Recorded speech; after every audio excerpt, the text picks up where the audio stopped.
Well, there has been a lot of guests on my podcast, but today a friend. Since 3 to 4 years we are together. We have seen a lot of things together. Jos, thank you so much, first of all, taking the time out and coming on Business Banking and Beyond. Thank you for having me here. I have Dutch chocolates from the Well, Netherlands for you. this gesture of yours since so many years, I see always coming up with something. I remember that you brought me the whole street of Netherlands. Where You are used they? to. Where are It they? I is don't there. see It them. is always there in my office. I keep that along. But your gestures are truly from the heart. I mean, we come from India where we understand the value of guests, but I learn from you how you take care of people Yes, around yes, you, yes. not having that profit money mentality. No, no. Thank you for coming here today. You're welcome. Thank you for having me here. Jose, I want to start with your journey first. Yes. You were born and brought up in Netherlands. Yeah. Then how did you work in Netherlands? When did you move to UAE? What brings you to UAE? First of all, for me, it's important environment.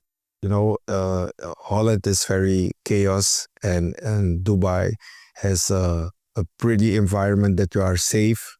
And I think for me, it's important to grow, and that's why I choose for Dubai, because it's safe and it has a lot of business opportunities. That's why I chose specifically for this one. And what was your childhood and your job when you were in Netherlands? How was it? What's your experience when you were in Netherlands? So I grew up in a small family. I was the only one. My father was working in real estate, and my mother was working for what was this company? It was an airplane company. I think the name was UNICEF or Fokker.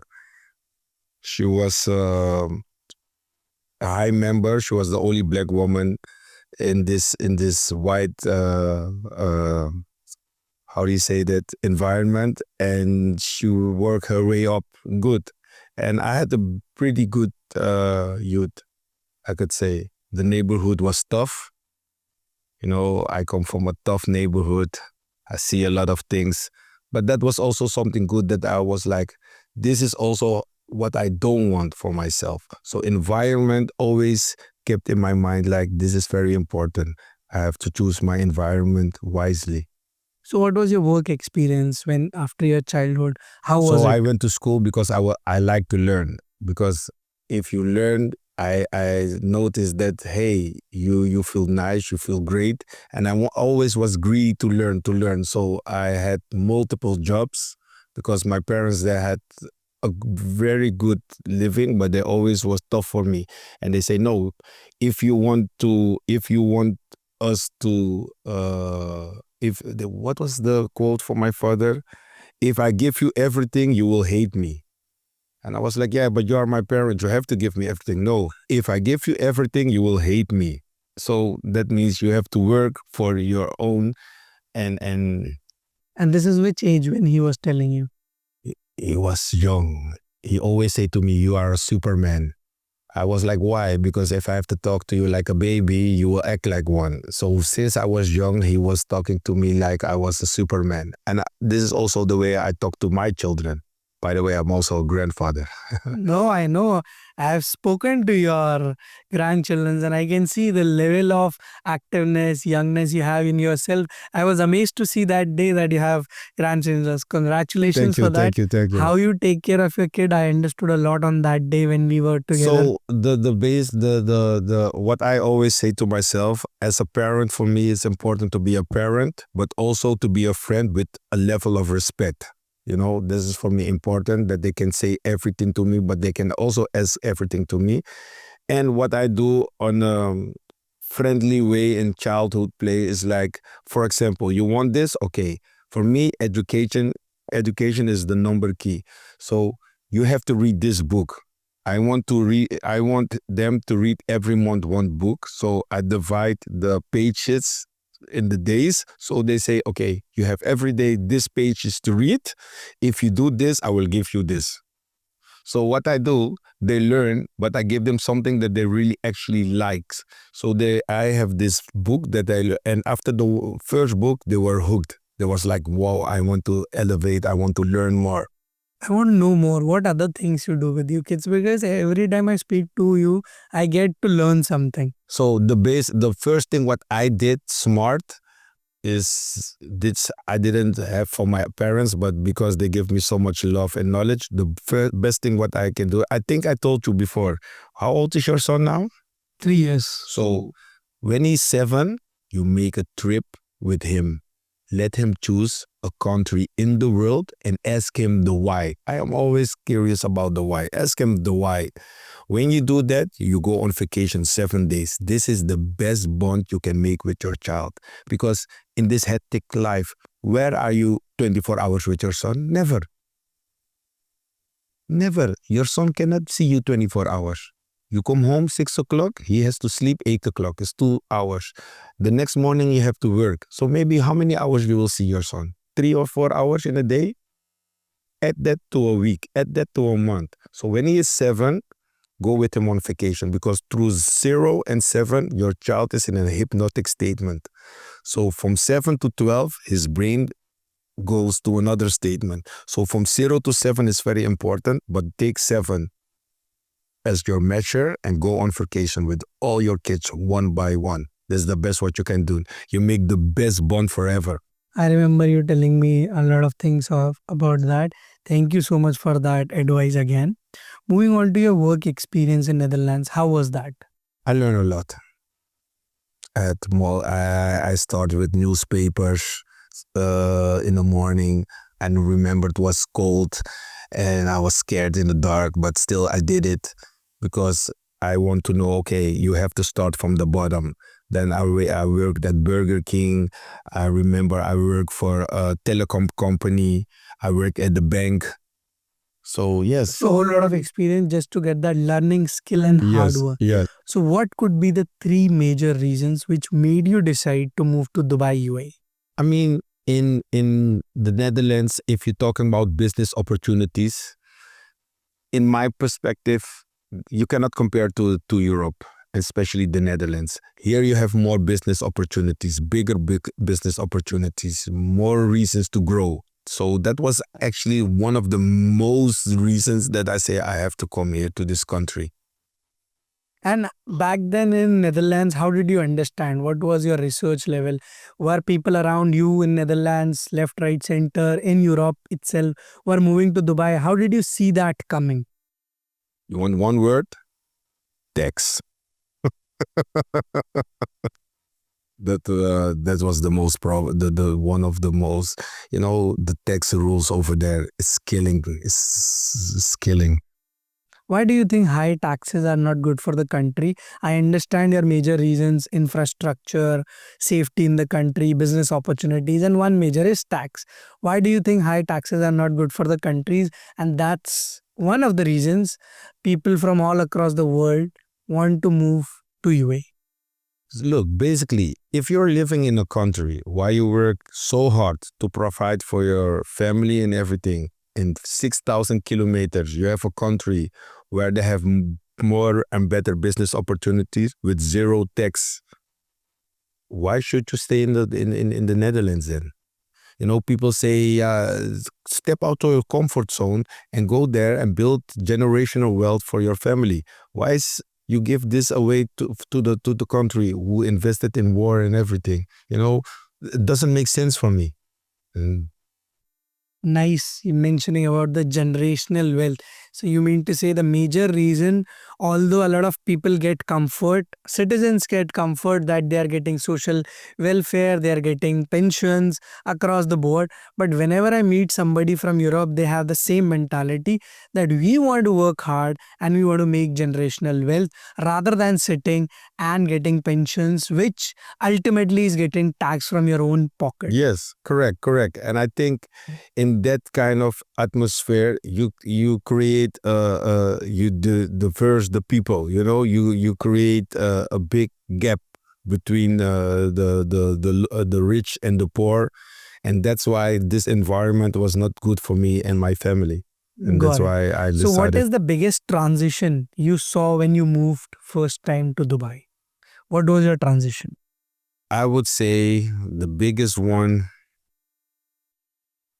business growth, peace of mind, happiness, more knowledge, and personal and business growth, I would say. Yeah. I remember that we have set up your company for the real estate perspective. So you started in the real estate sector, and I'm sure you have seen a lot of growth. Recently, we set up a car rental Yeah, company yeah. as well. So I've seen you in these past years growing from starting, Yes. taking that leap forward, and then going forward with it, doing so many real estate transactions. So I hope the business is working well in UAE, and whatever the reasons you came for are working around for Yes, you. yes. So basically, since recently, I enter a new direction, and that is like I don't want to say it like a broker, but a reseller of crude oil and diesel. And I would say even this like in the Netherlands, I never think I will do this kind of business. You know, I see this major oil guys from the Russia and in America, and I was like, wow, this is far. And now I entered in Dubai. I was like, hey, I want to do something new. I want to do something better, something different. What can I do? Where I'm good in sales. So now I'm also in the oil business, and I could say this is also very nice. I learn a lot, and also the financial growth is huge. I have seen that personally, that how you learn things. First, you started with real estate, you literally learned that. Then the car rental aspect, the Yeah, luxury car yeah, rental yeah, specifically. yeah. Now I'm hoping that this crude This oil is my wife. also. My wife is handling that. She likes Yes. cars, and yeah, yeah, Yes. yeah. So now, when you were setting up the company and after the setup, I want to know the real thing. Did you face any challenges during your setup process or after the setup process in UAE? I know we have set up your company, so you can tell openly about that as well. Did you face any challenges? Of course, because for me, the my English is not so good. I can read and understand, but speaking, and it's very different than in Holland. Here you have so many rules, and the rules are changing. So yes, it's challenging, but with the right people around you, like yourself, it is very important that you have a good team around you, business advisors, financial advisors. And I think if you have a good team around you, you can face any challenges. My God. Thank you so much for mentioning that, because I believe in the same perspective as well. That yes, the rules are changing for the good of the business, and we need this team of financial advisors, business advisors who are taking care of things which they are expert in. Like you are expert in real estate, you have clients who would tell you, I want to invest in this, just get that. So your job is not that you are filing for the compliances, you are taking care of the license renewals, that you are giving to your consultant, Yeah, yeah, focusing yeah, on your yeah. business. And I'm sure in the last 3 years, the way we are able to take care of that in terms of setup, banking, and accounting, whatever comes through, we face it, clear it, and it's going smoothly. And this is what I like, the way you guys handle it. Also create a group. If there are any questions, we can put it in the group, so we can grow as a team. If you, for example, you have a business setup, a client wants to do real estate, we can work together in the beginning. Now you have your own real estate, so now we can grow together. You see, this is the power and the mentality that we have to help each other, and to pay zero tax is, I would say, it's amazing. Now I'll come to a very important thing of this podcast, which is your core. That is your forte. That is what you're known for. That is real estates and investments in the UAE. Your company brings people around the world to UAE for the investments, specifically in real estate and many other things as well. So if I have to speak about the real estate market of UAE, how do you see this market in last few years evolving and what is coming forward? So what I see and noticed is that a lot of communities came. And what you see now, before it was always apartments. Now you see those communities are coming, families are coming. This is the major thing what I notice. And what I know right now is that Dubai wants to double the population right now. So by doubling, you see that there's more opportunities in real estate. And for me as my company, it's very important to help those customers. We make a custom tailor plan for every investor or end user. Well, I know that for a fact, Josh, that you don't work like a typical broker. You really understand the customer Yeah, for me, it's important to long-term relations with the customer. relationship. I don't sell because I want to sell. Sometimes people come to me, yeah, I want this and this, and I will tell them, no, it's better to do this than this and this. For me, it's important to get a high return of investment, tailor-made plans.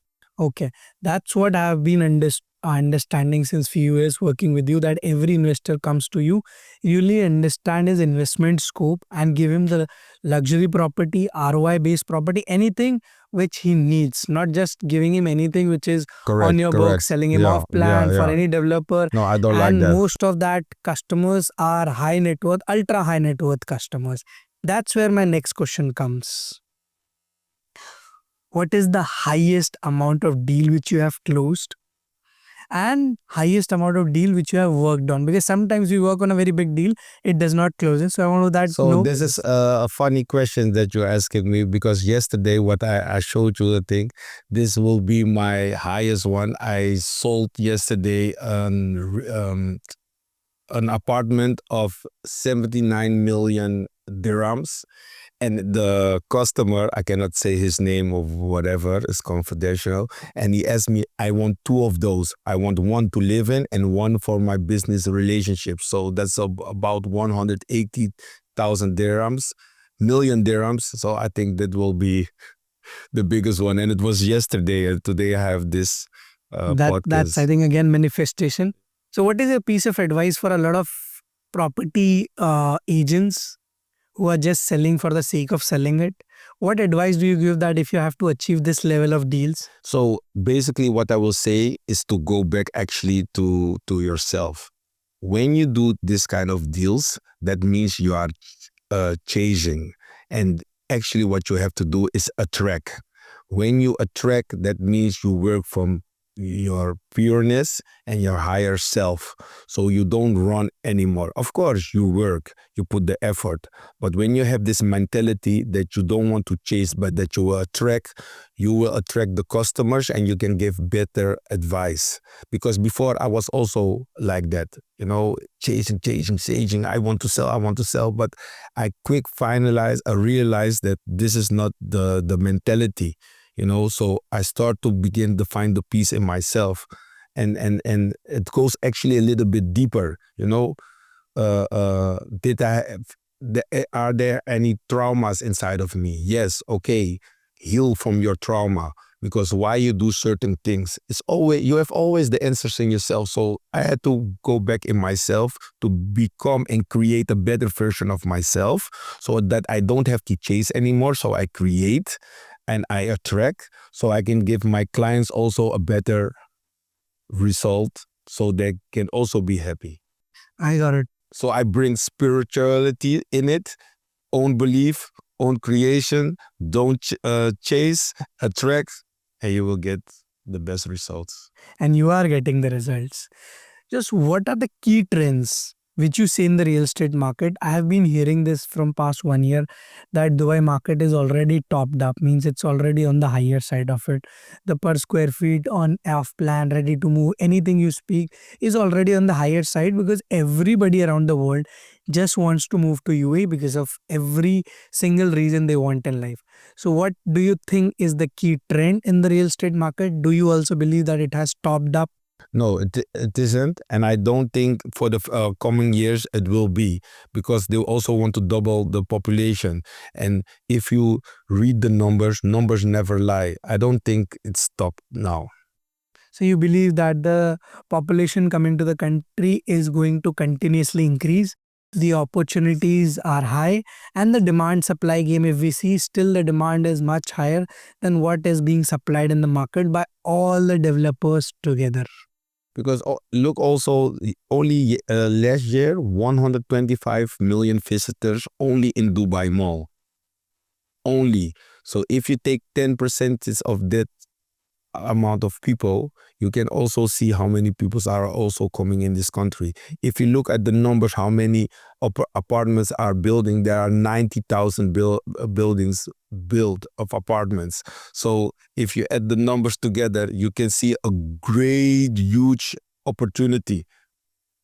Got So it. we have to tap in those numbers. Yeah. So you are very optimistic about the country, and you are going forward living for next 10 to 20 years in this country only.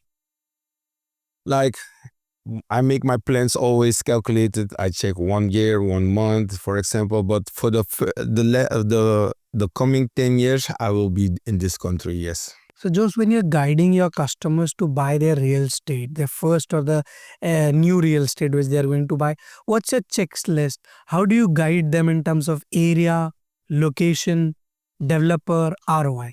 So for me, it's important. Like those customers, they come here sometimes, and as well, the market is like a roller coaster. It goes up and down. So for me, is the key point is patience. And what I always say is like, okay, what do you want? For me, it's important to know what the clients specifically want. You want a long-term investment, or you want to, are you an end user? So I go to do you want, I prefer to create cash flow for my customers, because everybody wants to be here and to have a better living.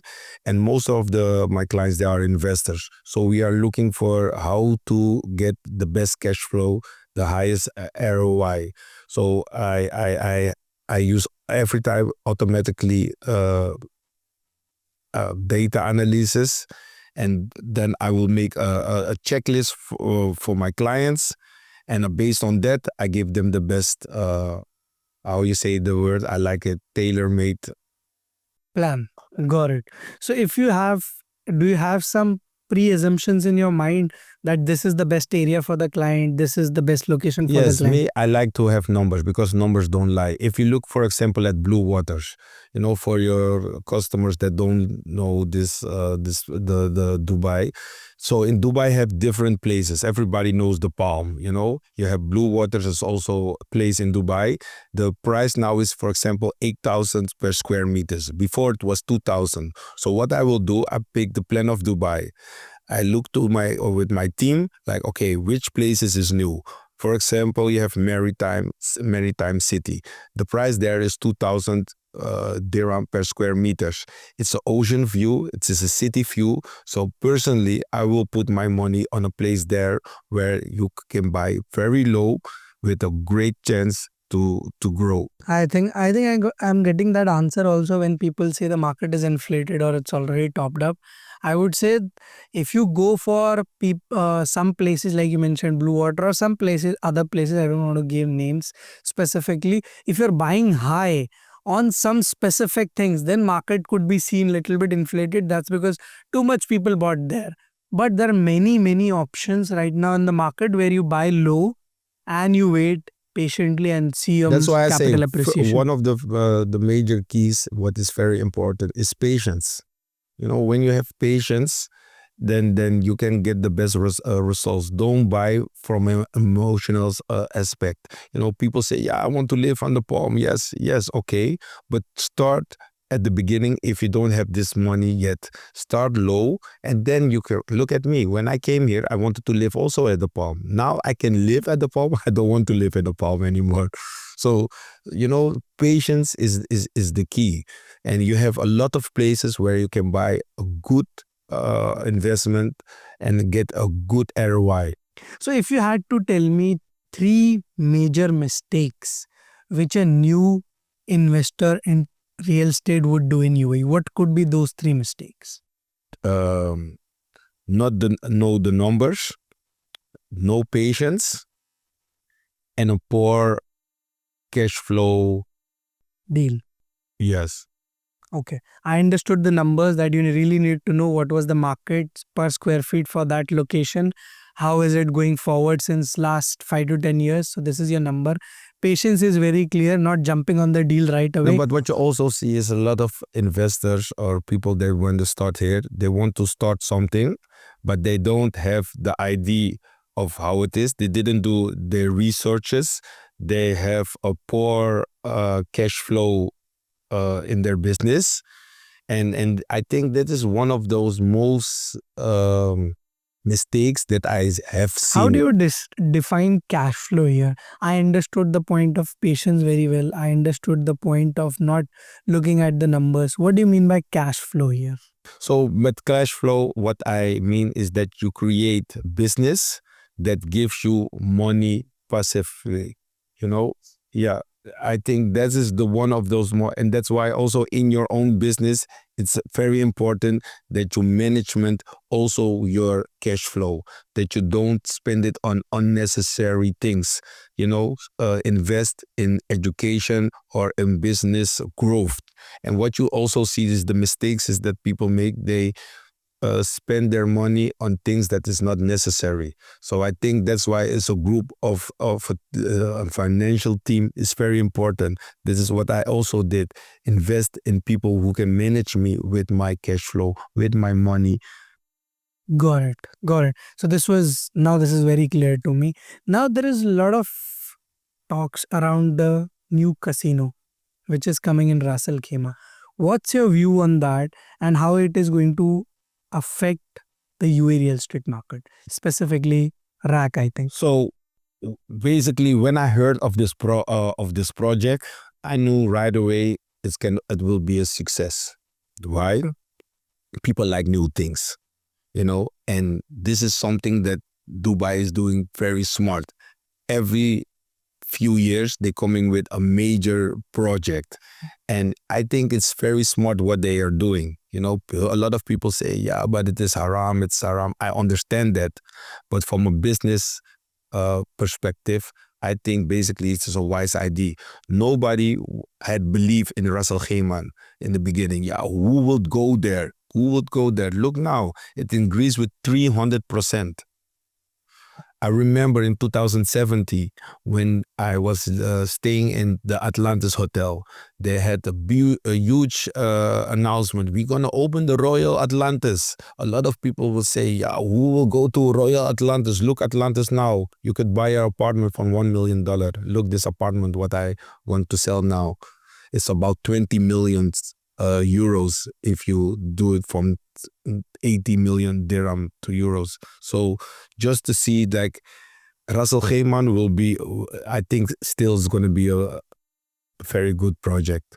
So, if I have to say in terms of casino, not just the real estate perspective, why do you think is a wise idea that there are casinos which we know about Las Vegas? All the people the Western people always go to Las Vegas. What do you think will be the market strategy for this casino for bringing it into the Middle East? So what they do smart, they're building a lot of apartments. You don't see a lot of villas there because who are the major gamblers in the world? It's the Asians. The Asians, they don't like the sun. So they want to stay in apartments. So what you see also now is a lot of Chinese people coming here now. So this is a huge opportunity for us as investors to sell for those type of people in the world that's coming to these places. People want to have fun. So what you're gonna see now is that the nobody wants that. Like in Dubai, 3 and 4 bedroom apartment before nobody would buy it. Now you see a lot of communities, a lot of families are coming, they are buying it. In the Wynn Casino, on the other hand, you see now that the 1 apartments and the 2 bedroom apartments, they're selling quick because people want just to have vacation and they want to have fun. So I would say don't buy the 3 or 4 apartments. You also see it in the asking. They only want studios and 1 bedroom and 2 bedrooms. So yes, you see also the big names are coming there: Address, Ellington, Damak. Yes. Now we have discussed a lot about business, real estate. I want to have little bit light on the banking aspect of it. For any investor coming to the country, even if he is setting up his business, doing real estate, but the banking remains the backbone.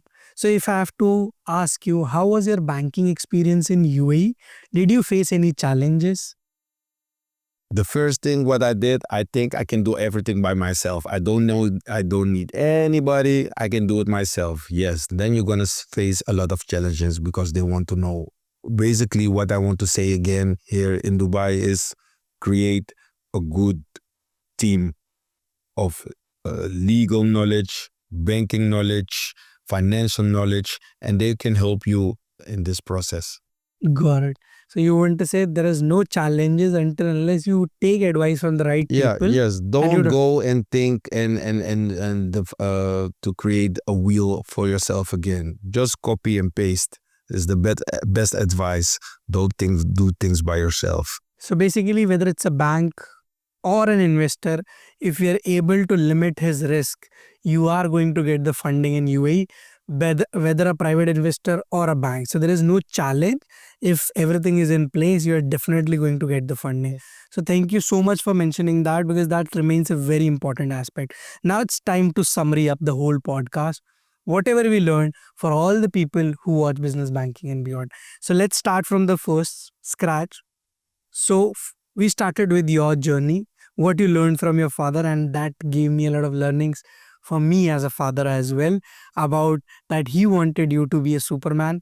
He tells you that you're a superman because you will feel like that. If he tells you that you're a baby, you will act like a baby. And one thing very important, that if he gives you everything, you will hate him for that. And that's very important for all the parents to understand, that not today, but you will hate him maybe after years.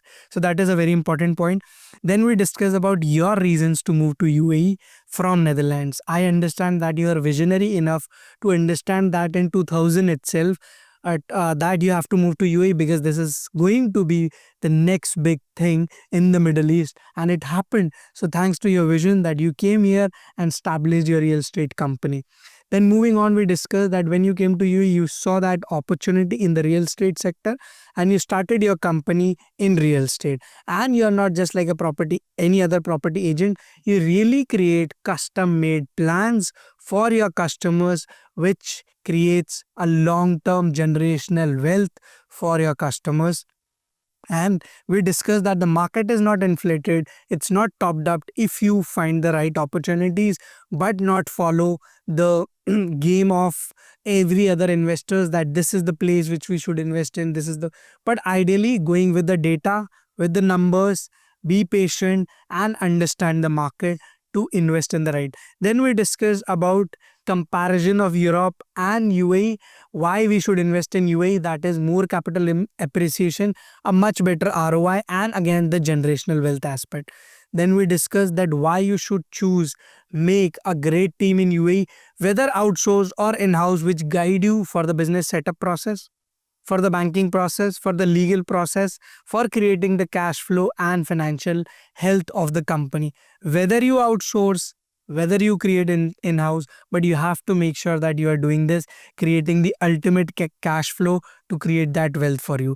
Then we discuss about the funding options as well, which is kind of a myth in this Europe region about UAE, that you don't get funding. That's not true. If you limit your risk and you give a great idea with a limited risk to the investor, he is going to invest, whether a bank or a private investor. Yes. So thank you for mentioning that as well. Now it's time for the rapid fire. So are you ready for that? Yes, I'm ready. I'm I born know you're ready. always ready for the rapid fire. That gives you the real kick in your day, right? So let's get started with the rapid fire. Okay. So if you had to choose to live, where would you live? Dubai Marina or Palm Jumeirah? Palm Jumeirah. Biggest real estate myth people still believe in. Get rich quick. One thing about UAE banking that still surprises you. That I can still lend more and more. Craziest request you have received from a real estate client. Can I have a zoo in GFEC? Zoo in He wants to buy a townhouse in JVC and he wants to have a zoo in his garden. He wants to have 2 tigers and I think like a monkey. maybe he has seen that reels about Dubai. My God. If not real estate, what business you would be doing? Create wealth for investors and I think for the world. One business rule which you will never break. You attract everything once you create calmness instead of worrying. Oh my God, that's too deep. One thing that UAE does better than anywhere else in the world. Creating a business-friendly ecosystem that creates business opportunity and wealth for investors. My God, I think you have let down the whole strategy of Dubai in these few words. If you had to buy one property for your kids, where will you buy in Dubai? Or UAE, I would say. Maritime city. Got it. If your business journey in Dubai was a movie, or your life was a movie, I would say, what would be the title of that? Empire of vision. Empire of Vision. Oh my God. That was again too good. Thank you so much, Jose, for taking out the time today and coming on Business Banking and Thank Beyond. you. Thank you for your time.